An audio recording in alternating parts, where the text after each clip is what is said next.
Bonjour à toutes et à tous, soyez le bienvenu dans ma chaîne YouTube pour Jenkins Languages. Aujourd'hui, je veux parler en ce qui concerne la voix passive.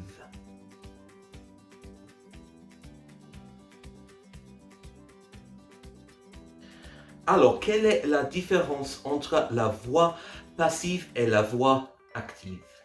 Active voice, passive voice, what's the difference then? Because we don't really talk about this sort of thing in English a lot. Broadly speaking, the active voice focuses on who or what is doing the action in the sentence, or what's called the subject. So, je lis le roman. I am reading the novel. The subject of the sentence, the person doing the action is je, me, I, and je lis, I am reading, it's the active voice. However, if we flip that round and we put le roman, the object of the sentence, the thing that's having the action done to it, and we put that at the start of the sentence, that then becomes passive. So, le roman est lu par moi. The novel is read by me. That's an example of the passive voice. Let me show you that again with English and French. So, le roman frappe le prof. The novel hits the teacher. Bang. Active voice. However, switch that round again and we go into the passive voice again. So the teacher is hit by the novel. Le prof est frappé par le roman.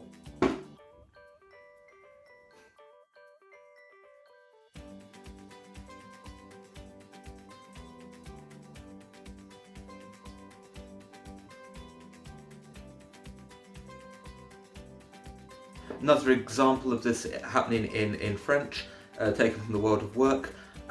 Mon collègue envoie les courriels. My colleague sends emails.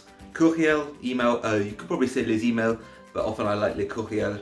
And often they'll use that because that's harder for you to work out in a reading than les emails.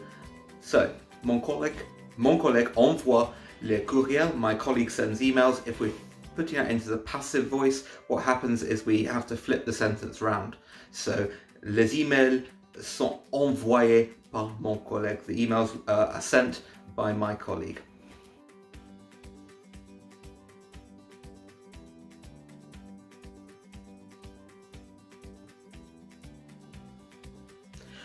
We need to remember as well that in the passive voice in French, it will agree in number and gender.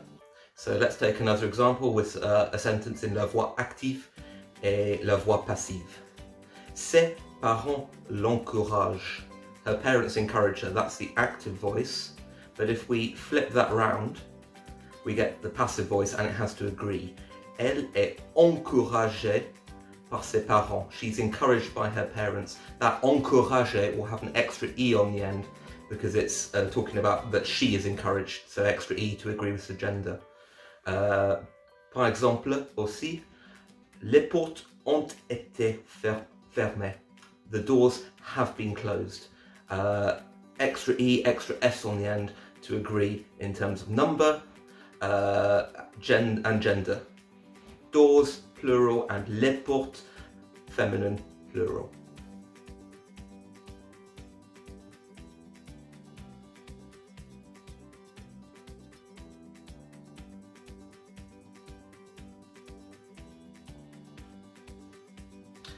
One of the ways also to get around using the passive in French is to start the sentence with on.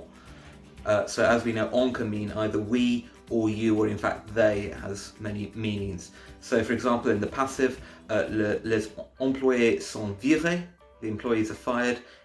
You could change that to on vire les employés.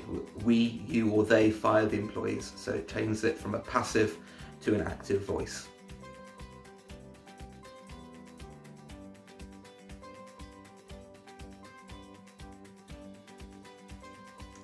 Couple of exceptions in the passive as well.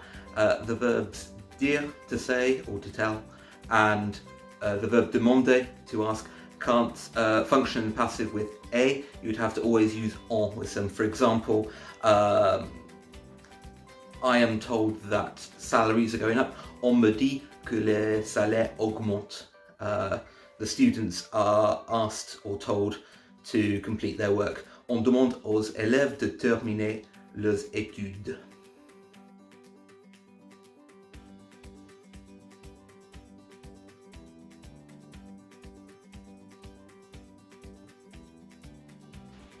Merci beaucoup. N'hésitez pas de liker la vidéo et aussi de la partager. Thanks very much for watching. As always, like, subscribe, leave a comment, particularly if you'd like any more on this or some more resources, or actually you want to ask me to do another topic, and I'll get back to making the video at some point. Au revoir.